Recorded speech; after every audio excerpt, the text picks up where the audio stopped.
les échecs des projets IoT ne sont pas dans le digital. C'est ce que je souhaite vous faire partager sur un angle aujourd'hui, l'angle plutôt électronique.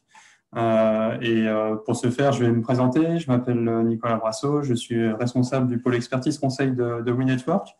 Et durant ces 15 dernières années, j'ai eu la chance d'accompagner des projets électroniques, des projets qu'on n'appelait pas IoT à l'époque, mais qui souvent pourtant faisaient appel à l'électronique connectée. À travers ces 15 années d'expérience et ces 80 projets, j'ai eu l'occasion de voir des pratiques, de voir des contraintes, de voir de belles réussites, mais aussi des échecs. Et j'ai envie aujourd'hui, j'ai le plaisir, j'ai envie de vous faire partager justement ce témoignage des échecs qu'on peut avoir dans les développements électroniques. C'est l'occasion pour moi, dans ce webinaire, de pouvoir faire partager cette expérience. Notamment, je dirais pour entrer dans le vif du sujet, un exemple concret. Le digital retail, L'Oréal s'est engouffré dans ce domaine au début des années 2010, autour de 2013 pour être plus précis, et ils ont souhaité en fait proposer à leurs clients un dispositif permettant, là notamment dans les bouches de métro à Paris, de permettre l'analyse de leurs besoins concernant le maquillage et notamment le besoin du moment. L'idée étant, on se déplace dans le métro, on arrive à la borne et la machine, grâce à des capteurs, notamment une caméra, mais aussi par rapport à vos souhaits, vos demandes, va vous guider dans votre choix de produits à utiliser pour répondre à votre besoin du moment. La force de cette machine, c'était également la capacité de pouvoir déclencher, je dirais, l'envie d'achat, puisqu'il y avait également la capacité de pouvoir acheter son produit sur le moment.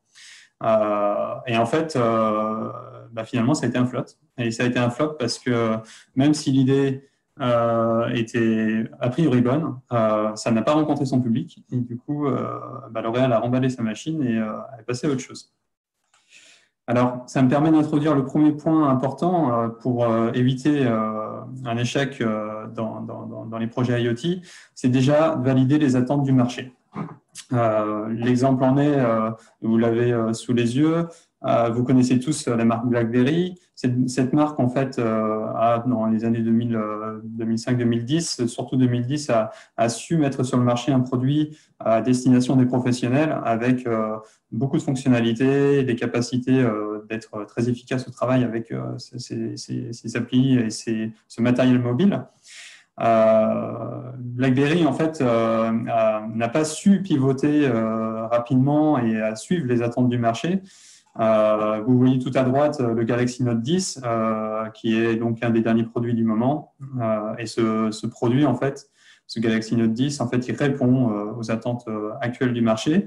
Et le produit du milieu, en fait, c'est suite au rachat de BlackBerry il y a 4 ans, BlackBerry, en fait, a souhaité essayer de revenir sur le marché avec des terminaux Android, tout en ayant leur force du clavier numérique. Mais c'est resté tout de même un échec, puisque là, la vente de ces produits vient de se stopper. Et un des reproches principaux qui a été fait, finalement, à ce produit, c'était que le format de l'écran ne permettait pas de voir correctement les formats vidéo qu'on retrouve sur le web aujourd'hui. Et donc, ça me permet d'introduire une des méthodes qui permet justement de bien identifier et de valider les attentes clients. Cette méthode s'appelle le design thinking. Elle a pour intérêt de pouvoir, au plus près des attentes clients, de définir les besoins, de définir finalement les attentes en termes d'utilisation, en termes d'IHM, c'est-à-dire d'interface machine, et surtout d'expérience utilisateur, c'est-à-dire comment on va interagir et comment on va ressentir l'expérience du service ou du produit avec lequel on interagit.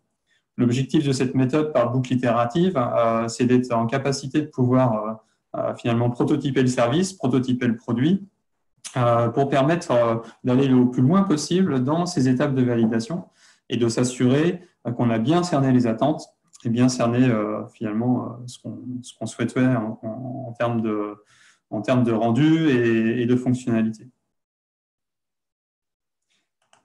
Valider les attentes du marché.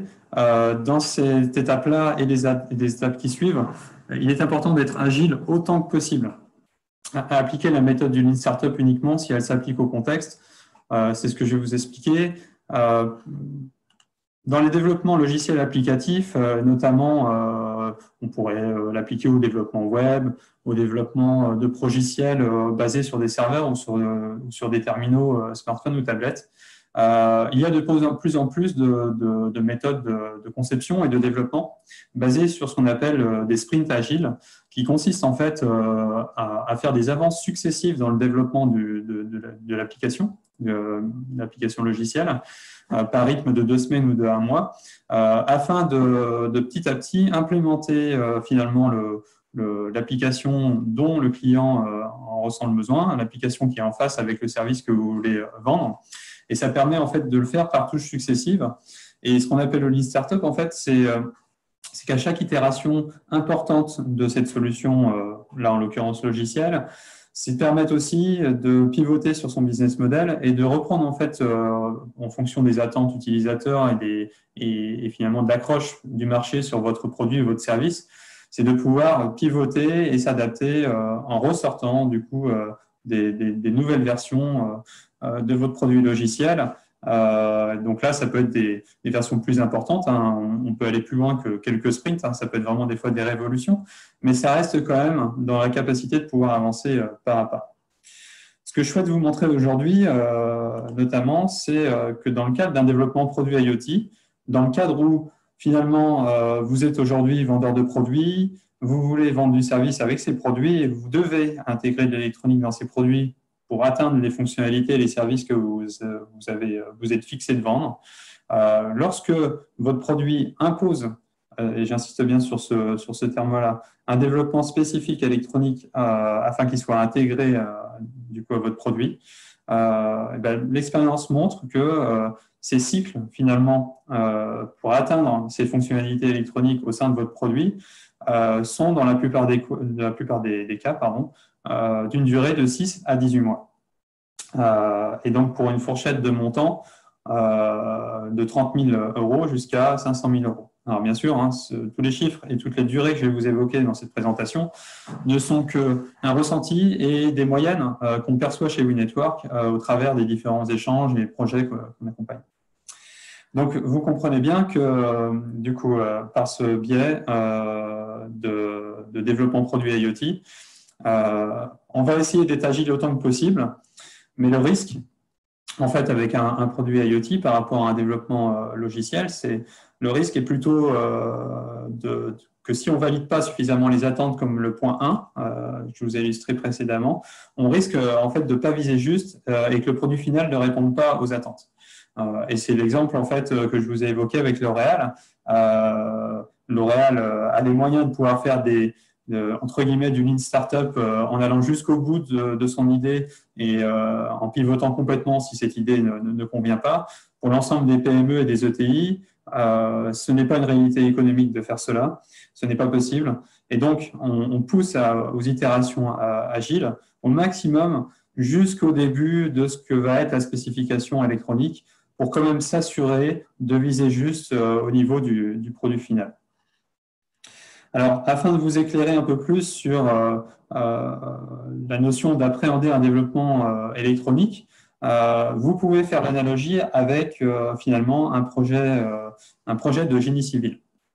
Je m'explique. En fait, au début d'une spécification électronique, cette dernière s'appuie sur un cahier des charges que vous devez du coup préparer, qui contient l'ensemble des cas d'utilisation de votre produit, l'ensemble des fonctionnalités que vous en attendez et une définition de ses performances de ce produit-là.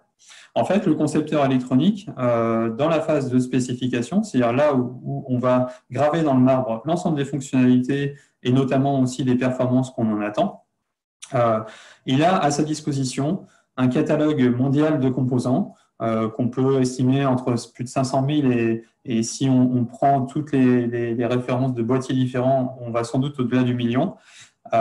Et donc, il doit faire des choix sous différents critères.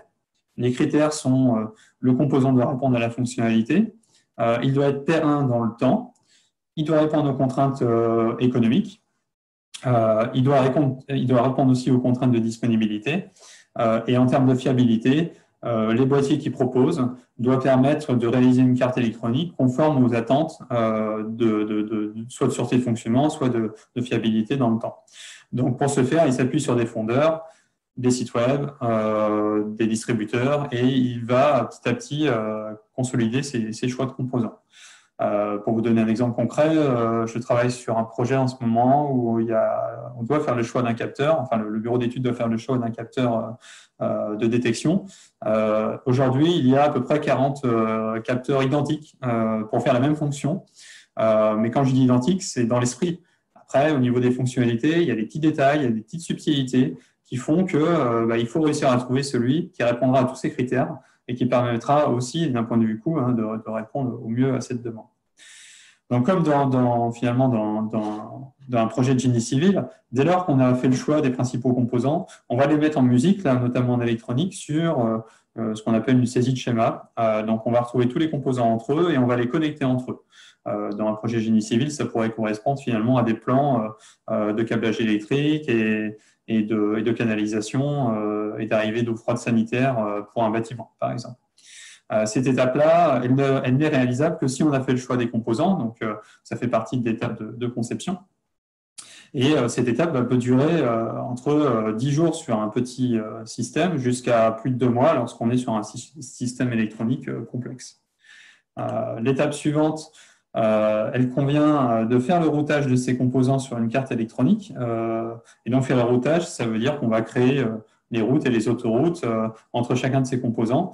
Et le placement de ces composants va être régi soit par des problématiques de design, parce qu'on veut un écran à tel endroit, des boutons à tel endroit, et puis des connectiques placés à gauche, à droite, mais aussi par d'autres problématiques plutôt électroniques, dans lesquelles je ne vais pas m'étendre, mais qui sont importantes pour espérer mettre toutes ses chances de son côté pour passer les normes de certification, et puis pour s'assurer aussi que la carte électronique fonctionne le plus correctement possible. Et donc, ces étapes-là, là aussi, sont dépendantes de la complexité et la durée est donc fonction de cette complexité. Pendant ces étapes-là, dans le développement électronique, on en profite pour commencer la conception et le développement logiciel, puisqu'on connaît finalement quelles vont être les fonctionnalités possibles du matériel. Et puis, on va aussi mener en parallèle, si nécessaire, la conception mécanique, puisqu'on va commencer à être sur des facteurs de forme. Et donc, là, on a un travail étroit entre toutes ces compétences afin de pouvoir valider, d'un point de vue informatique, que le format de la carte électronique avec l'ensemble de ses composants, il va répondre finalement aux contraintes mécaniques qui sont imposées par l'usage et par l'environnement. Donc là, vous voyez sur ce cycle-là, vous avez finalement un exemple de durées qui peuvent se cumuler, puisque là, on rentre dans un tunnel finalement de conception qui ne peut pas se paralléliser, puisque ces étapes que je viens de vous illustrer finalement s'enchaînent et se séquencent. Le seul parallélisme qu'on peut avoir, c'est vraiment lié au développement logiciel. Et lorsqu'on arrive sur une base prototype, même si avant, avec ce qu'on appelle les cartes de développement, on peut déjà commencer à tester le logiciel et à tester des fonctionnalités, le développement logiciel se poursuit pendant la phase de réalisation de prototypes. Donc, pour éviter finalement aussi les échecs dans l'IoT, ce qui est important et ce qui est souvent trop négligé, et ça je l'ai vu vraiment très souvent, c'est définir scrupuleusement les performances fonctionnelles. Et je mets un warning là-dessus et je vais vous montrer les différents impacts en fait, d'une mauvaise définition de ces performances-là. Tout d'abord, généralement, lorsque finalement un donneur d'ordre arrive avec un besoin pour lequel les performances électroniques sont finalement mal définies, souvent ça cache le fait que l'usage est mal défini. Un exemple, est-ce que mon produit a besoin de supporter 50 degrés?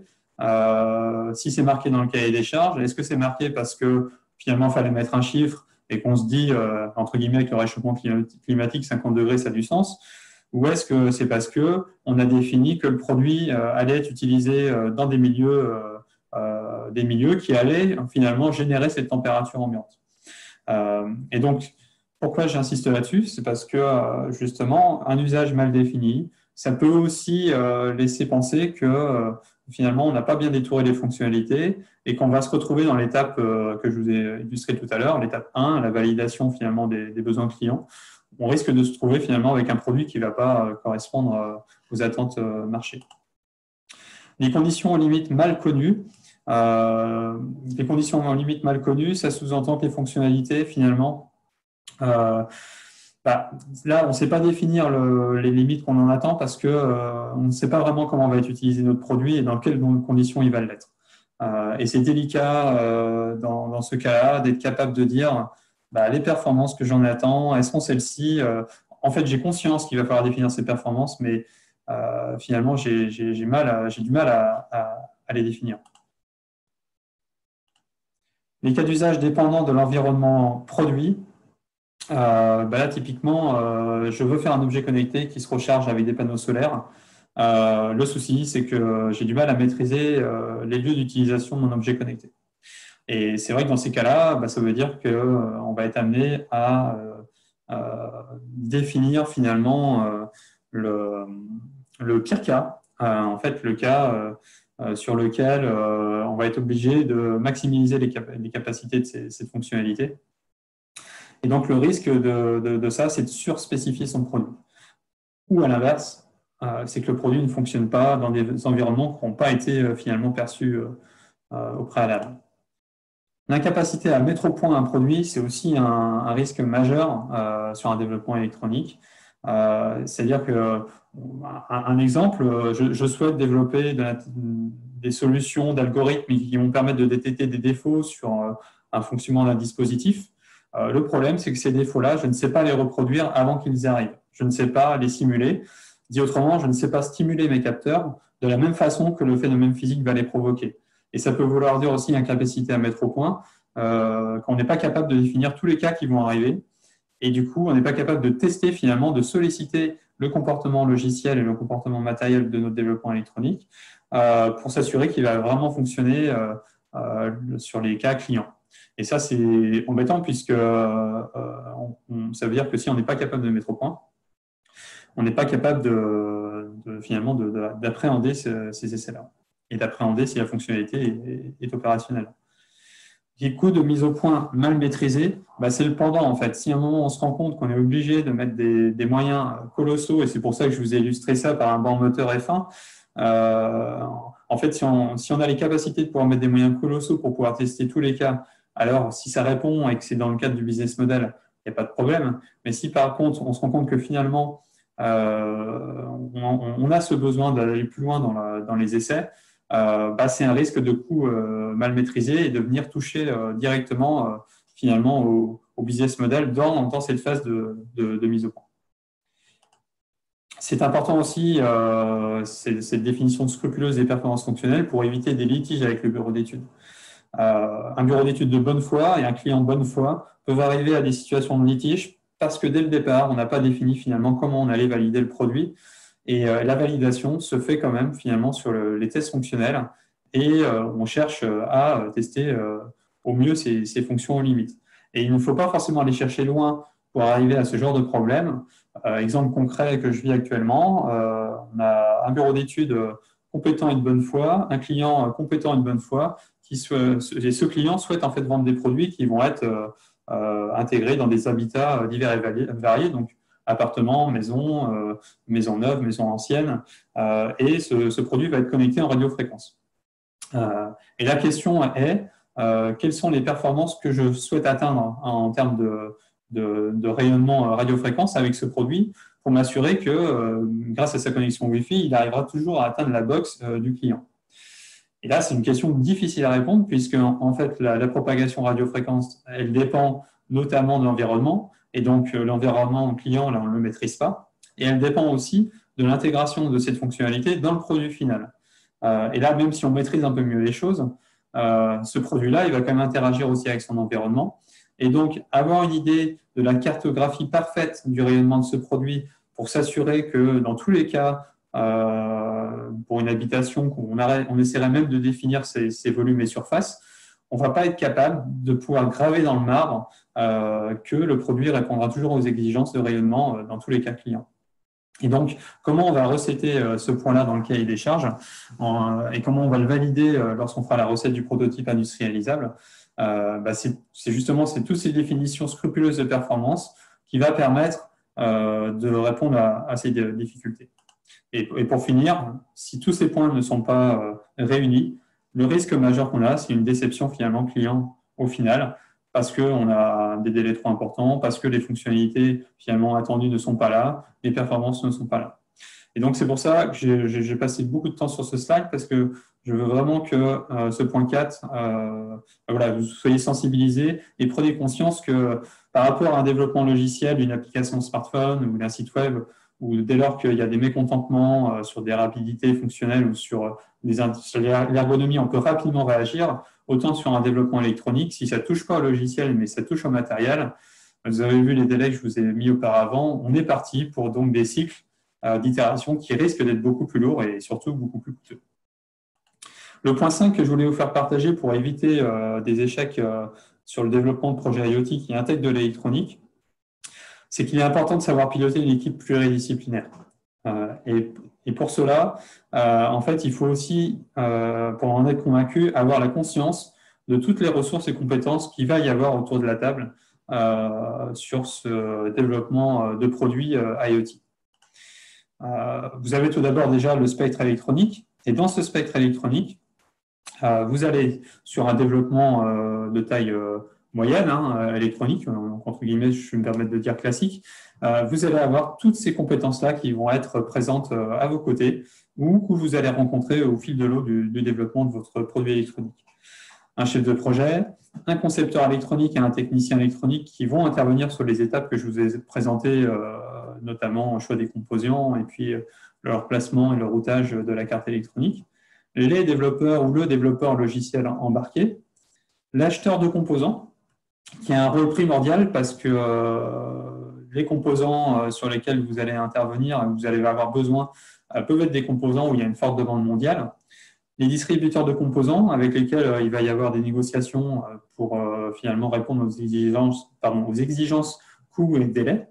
Le fabricant de PCB, qui a un rôle majeur aussi, puisque une grande part de la fiabilité va être aussi dans la qualité du PCB, qui va permettre une qualité de câblage exemplaire faite par l'entreprise qui va fabriquer les cartes électroniques. L'ingénieur bande test, car dès lors qu'on monte sur des quantités au-delà du millier de cartes par an, on va avoir besoin d'avoir des moyens de test automatiques ou semi-automatiques en fin de chaîne de production. Et donc, il est nécessaire de pouvoir définir ce bande test, le concevoir et le réaliser. Et puis, vous entendrez peut-être parler aussi souvent de l'ingénieur NPI, New Product Introduction. En fait, c'est l'ingénieur qui va intervenir en parallèle du processus et qui va permettre au bon moment et dans des bonnes conditions d'introduire votre conception électronique sur la chaîne de production. Alors, dans le cadre de ce projet, vous avez aussi le laboratoire de certification. Le responsable en fait des essais certification, c'est la personne avec laquelle vous allez interagir ou votre donneur d'ordre électronique va interagir pour permettre de faire les essais qui permettront de dire si le produit ou non est conforme à la réglementation en vigueur dans les pays dans lesquels vous allez vendre votre produit. La mécanique, elle est aussi présente dans un développement IoT à travers une équipe de conception, mais aussi tout un lot de sous-traitants et qui, en fonction, je dirais, des spécificités de votre produit IoT, va faire appel à de la plasturgie et donc à des moulistes ou faire appel à l'usinage, à des sociétés de découpe, à des sociétés qui sont capables de mettre en œuvre tout l'élément mécanique de votre produit. Et donc, cette équipe mécanique va devoir interagir aussi avec l'équipe électronique, et notamment pour bien prendre en considération les contraintes qu'on appelle de compatibilité électromagnétique, c'est-à-dire est-ce que l'électronique a besoin d'une enveloppe hermétique pour ne pas rayonner et pour ne pas être perturbée par les éléments extérieurs, mais aussi on peut avoir des besoins de propriétés mécaniques en termes je dirais de résistance ou de non-déformation. Ce n'est pas à l'électronique, entre guillemets, si vous me permettez l'expression, de faire le travail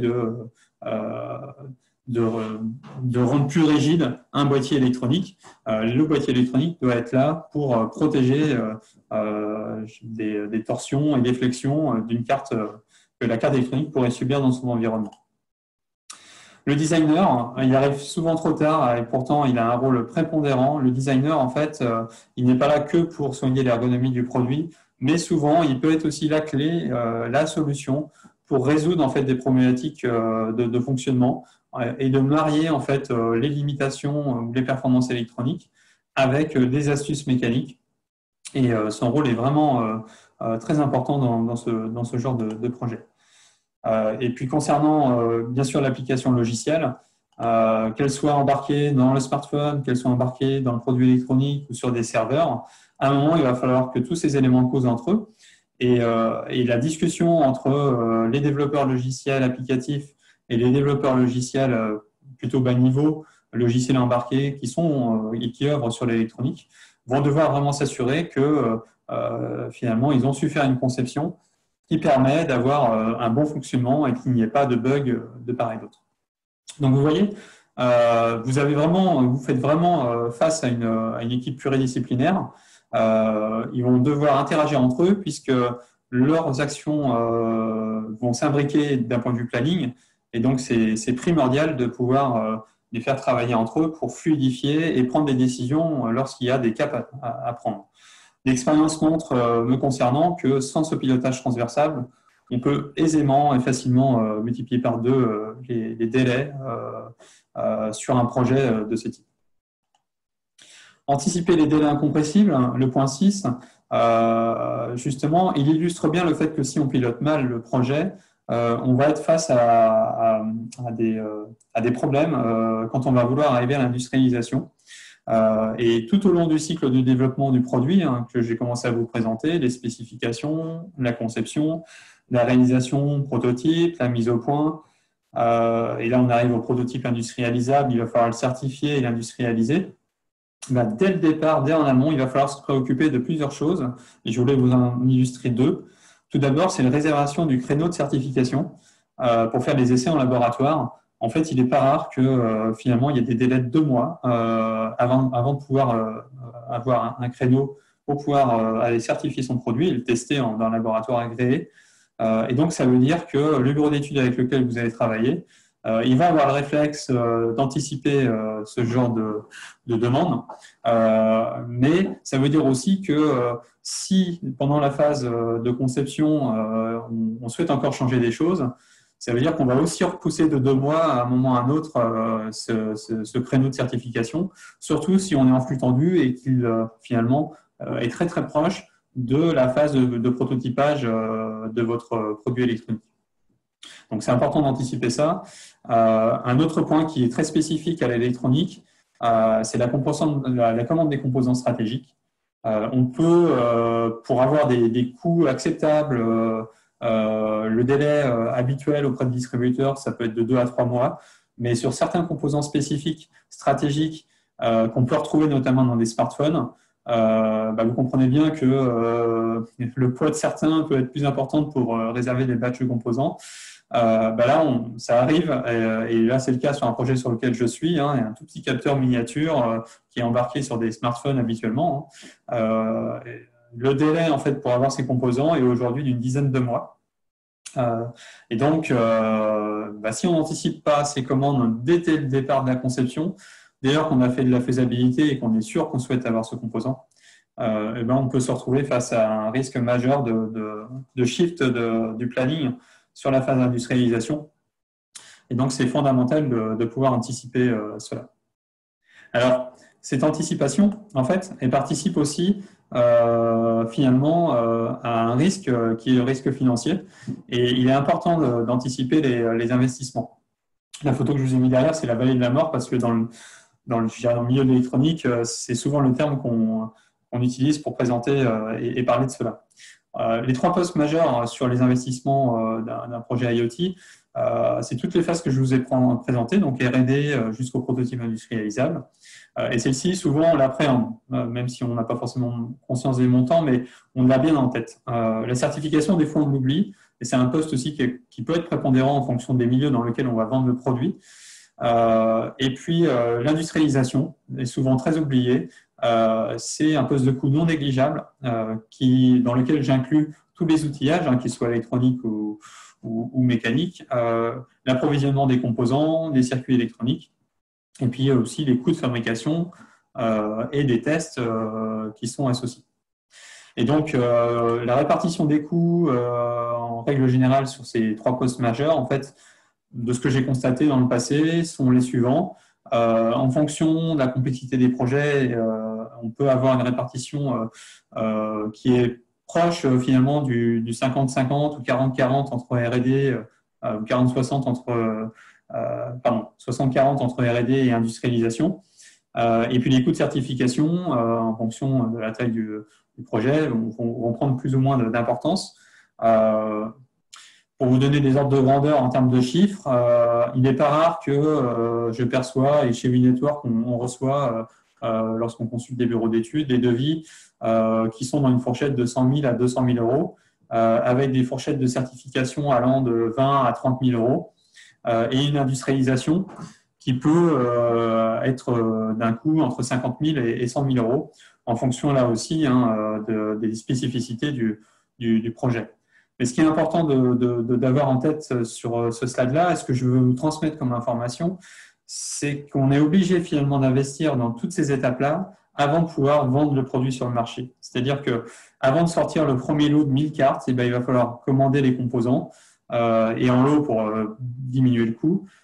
Idem pour les circuits imprimés, idem pour finalement les pièces mécaniques qu'on va devoir fabriquer. Et bien sûr, toutes les étapes amont, puisque avant de le mettre sur le marché, il va falloir certifier le produit. Et donc, il va falloir prévoir tous ces investissements et toute la trésorerie nécessaire pour pouvoir aller jusqu'à cette étape-là. Donc, pour éviter les échecs finalement dans un développement IoT et sur le volet notamment électronique, ce qu'on vient de voir, c'est qu'en numéro 1, il est important de valider les attentes du marché pour s'assurer que finalement le produit électronique qu'on va développer va être le plus en ligne possible avec l'attente client. On va essayer aussi d'être agile autant que possible, c'est-à-dire de pouvoir faire des itérations jusqu'à temps qu'on puisse plus le faire et jusqu'à temps que ça ne vienne pas gréver soit trop le délai ou le coût du développement électronique, pour là aussi s'assurer qu'on est bien dans l'attente client. On va appréhender aussi finalement le développement électronique comme un projet du génie civil et se mettre vraiment dans un état d'esprit où on a bien conscience qu'il y a des étapes sur lesquelles il va être quasiment impossible ou délicat de pouvoir faire des pivots et de changer des fonctionnalités ou de changer des objectifs sur le projet électronique. Et que donc, il est important de respecter aussi ces contraintes-là et de les avoir en tête pour pouvoir au mieux anticiper et de comprendre aussi les attentes d'un bureau d'études. Définir scrupuleusement les performances fonctionnelles, c'est à mon sens vraiment un point crucial qu'il faut toujours avoir en tête et toujours se dire, lorsque j'écris une fonction ou lorsque je définis une fonction ou une attente fonctionnelle, il faut qu'à chaque fois je me remette en cause et je me dise finalement, est-ce que c'est bien ça dont je vais avoir besoin sur le terrain? Est-ce que les utilisateurs vont vraiment avoir besoin finalement de ces attentes-là? Savoir piloter une équipe pluridisciplinaire, il ne faut vraiment pas hésiter, à mon sens, de ce qu'on constate chez WeNetwork, d'intégrer un chef de projet qui n'est pas forcément au sein de votre entreprise lorsque vous souhaitez développer un projet IoT.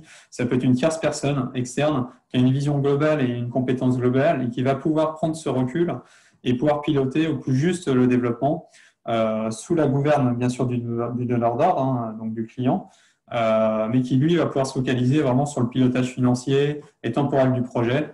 Là, le chef de projet d'une équipe pluridisciplinaire, il est là pour mettre les problématiques sur la table et pouvoir aider à faire des choix et à mettre de l'huile dans les rouages de cette équipe multi-compétences. Anticiper les délais incompressibles. On l'a évoqué il y a très peu de temps. Vous avez perçu que c'était un point sur lequel il était important d'être à l'écoute en fait, de ce que vous disent les bureaux d'études, quel que soit leur domaine, pour pouvoir vraiment prendre en considération ces anticipations. Et cette anticipation-là doit mettre dans un état d'esprit aussi l'anticipation des investissements financiers. Et que c'est important dès le départ du projet, avant même qu'il soit démarré, d'avoir une idée de ces enveloppes-là pour être capable d'anticiper et de pouvoir réagir au bon moment et de prendre les bonnes décisions d'investissement. Donc pour finir, par une illustration, finalement, un projet IoT, pour éviter les échecs qui ne sont pas dans le digital, mais qui sont plutôt dans ce que je vous ai exprimé là, dans le matériel, on cherche au maximum à baliser le parcours, à dérisquer finalement le développement, en essayant dès le départ, dès la connaissance du prototypage des services clients, dès qu'on commence à essayer de détourer finalement quel va être notre produit et à quoi il va servir, d'essayer en parallèle de sans cesse avoir une idée de quels vont être les délais pour aller sur le marché et quels vont être les coûts finalement de conception, de certification, d'industrialisation et de prix de revient série du produit dès ces étapes-là pour pouvoir faire du go-no-go, c'est-à-dire être capable d'être agile et de savoir redresser la barre s'il est nécessaire tout au long de ce parcours afin de pouvoir justement avancer le moins possible à l'aveugle et de savoir jusqu'où on va pouvoir aller dans notre développement et si on est bien en ligne avec les attentes clients. Donc voilà, c'est la fin de la première partie de ce webinaire. J'espère qu'elle vous a plu et qu'elle vous a éclairé sur certains points. Là, on va pouvoir rentrer maintenant dans une phase de questions-réponses. Alors, je pourrais bien évidemment peut-être pas pouvoir répondre à toutes les questions, mais je vous invite à les poser. Et les questions pour lesquelles je ne serai pas dans la capacité de répondre, n'hésitez pas à m'envoyer un email et j'y répondrai du coup ultérieurement sans aucun souci. Donc, n'hésitez pas à du coup proposer des questions. Je vois qu'il y a une première question. Quel est le pourcentage de projets qui échouent ou qui éprouvent des difficultés? Alors, très honnêtement, je vais avoir du mal à répondre à cette question parce que des fois, les projets qui échouent, on ne le sait pas parce qu'il faut mieux pas que ça se sèche. Donc, j'aurais tendance à dire que des échecs cuisants, je serais plutôt à 20 ou 30% de ce que j'ai pu percevoir dans le passé. Et en fait, ce qui arrête vraiment le projet, c'est soit une infaisabilité technique, c'est-à-dire que les fonctionnalités attendues ne sont pas réalisables, soit il n'y a plus d'argent finalement. C'est-à-dire que le donneur d'ordre n'a pas su avoir mis de côté suffisamment de trésorerie pour son projet ou elle n'a pas su l'évaluer au début. Et en fait, les pivots ne sont pas possibles et du coup, le projet s'arrête.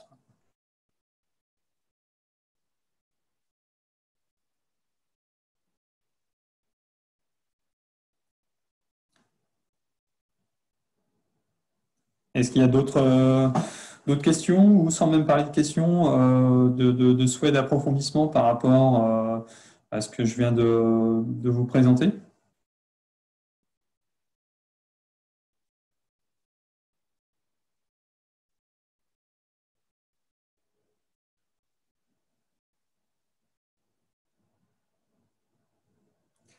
Alors, ce que je peux me permettre, du coup, peut-être pour vous aider à rebondir sur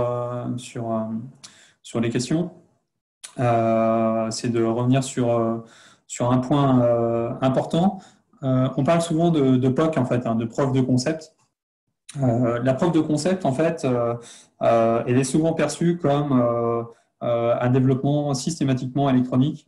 Et de ce qu'on constate chez WeNetwork, c'est qu'il n'est pas forcément nécessairement important de faire un développement électronique pour faire une preuve de concept. Tout dépend bien sûr de ce qu'on souhaite tester avec cette preuve de concept.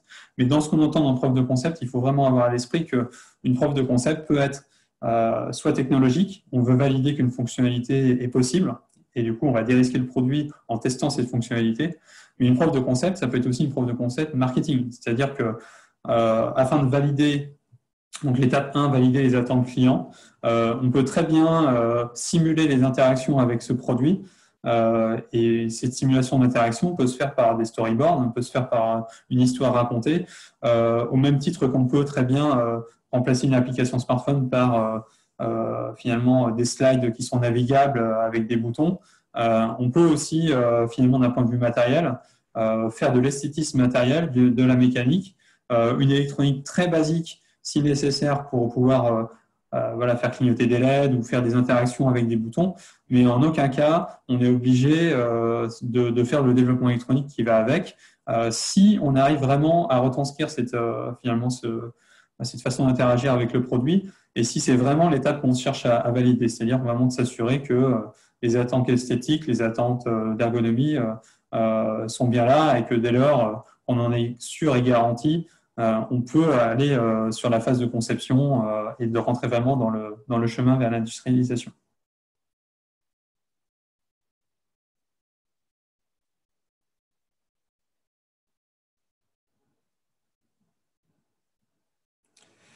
Bon, bah, du coup, s'il n'y a pas plus de questions, ben, je vous remercie vivement pour votre écoute. En tout cas, ce fut un plaisir pour moi de pouvoir faire ce webinaire, de pouvoir faire partager cette expérience. Toute l'équipe de Win Network et moi-même restons bien sûr à vos dispositions pour pouvoir échanger ultérieurement sur des questions qui vous pourraient vous venir en tête et dont vous souhaiteriez approfondir des points. Je vous remercie pour votre écoute, je vous remercie pour votre attention et puis bah, au plaisir de vous croiser euh, peut-être dans des futurs meetings ou dans nos locaux. Ça sera avec plaisir. À bientôt et merci à tous.